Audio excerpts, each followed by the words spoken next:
With the world mourning the loss of Stan Lee, we look back on his legacy of characters and stories, and what we find is that we're longing for the future. We want to know where things are going to go, what's going to happen to everything he's created over the years.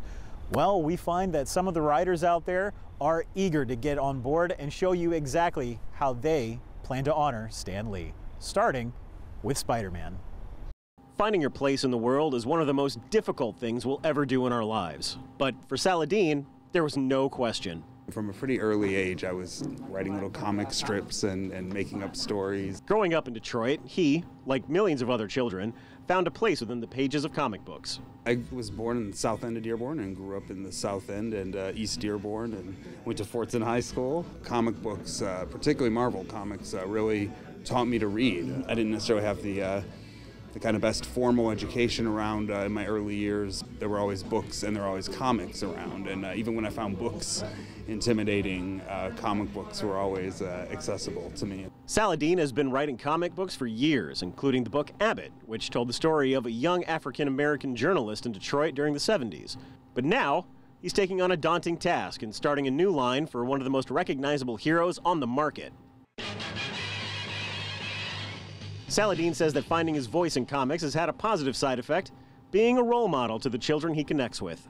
If anything, it's thrilling to kind of meet other kids from Detroit, other Arab American kids, African American kids who are interested in trying to tell these stories themselves and can see somebody from this place and who kind of has a background maybe similar to theirs, who's out there doing this. So that's exciting to me. It's thrilling.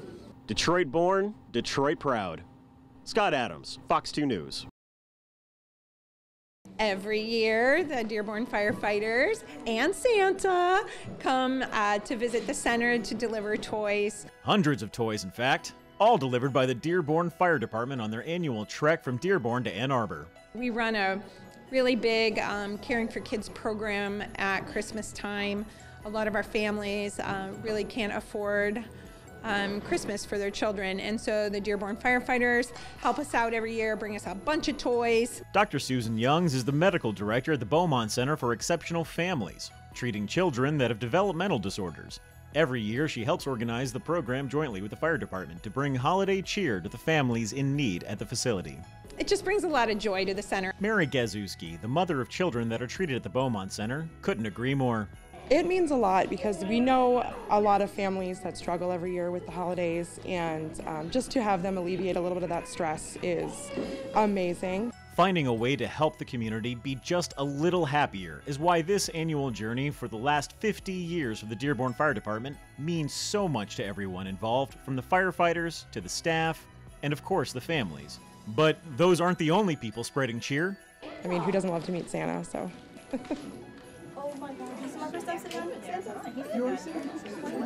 As firefighters, we see so many horrible things throughout our daily work days and careers.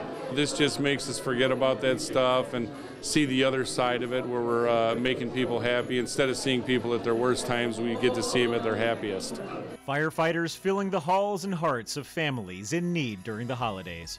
Not only are they everyday heroes, but they're also holiday heroes. So that's wonderful. Thank you very much.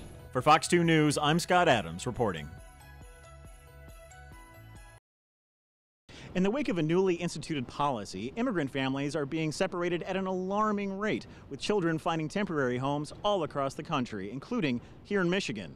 We spoke with local community members who are utilizing a unique platform in order to make a plea with lawmakers to effect change. In the wake of President Trump's history-making decision to enforce a new policy that enacted a zero-tolerance allowance for all immigrants entering the United States, children have been separated from their families during the prosecution proceedings. Congresswoman Brenda Lawrence confirms that Michigan is serving as a haven for these separated children. We are finding foster care homes for them in Grand Rapids, Michigan. Communities all over Michigan have spoken out about the policy and taken actions to show their support for the affected families. It will not stand. It does not reflect our values, and we want you to stop it now.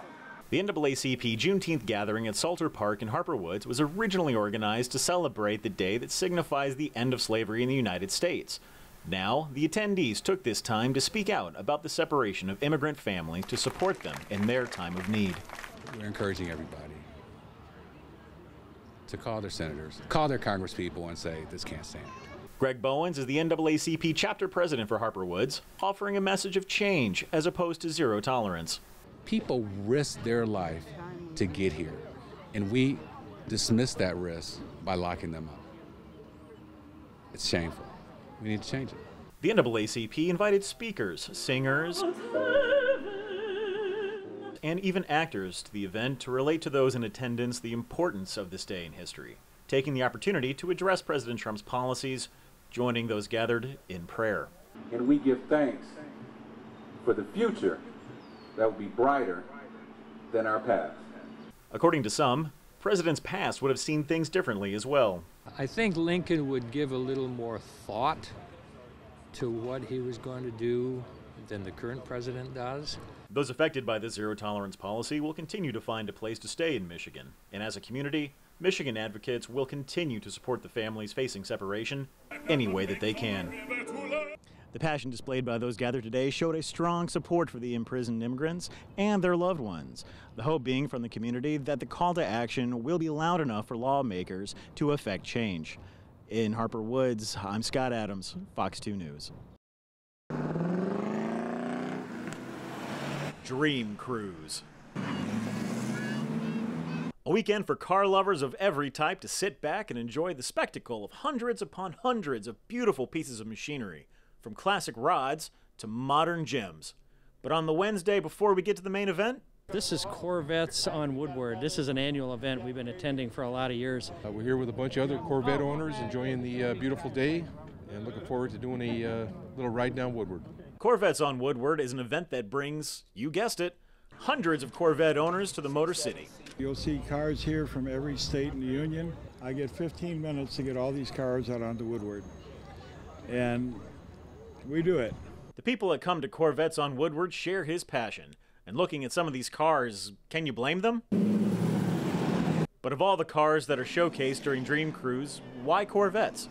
The Corvette itself is such a special car in America. Anyone that's a Corvette owner is considered a brother or sister in the Corvette world. We're all one big family. Everyone that attends is looking to be a part of the trip down Woodward and to connect with some of the people that are locked, stocked, and, well, parked, waiting to see these beasts show off what's under the hood. The area here around Detroit, I mean, this is the Motor City. This is where it all began. Whether you have a Corvette, you want one, or just love all things sports car, Corvette is the American sports car. This preamble to the Dream Cruise is a spectacular piece of local flair that should not be missed. It's exciting, and they just love being here. For Fox 2 News, I'm Scott Adams reporting.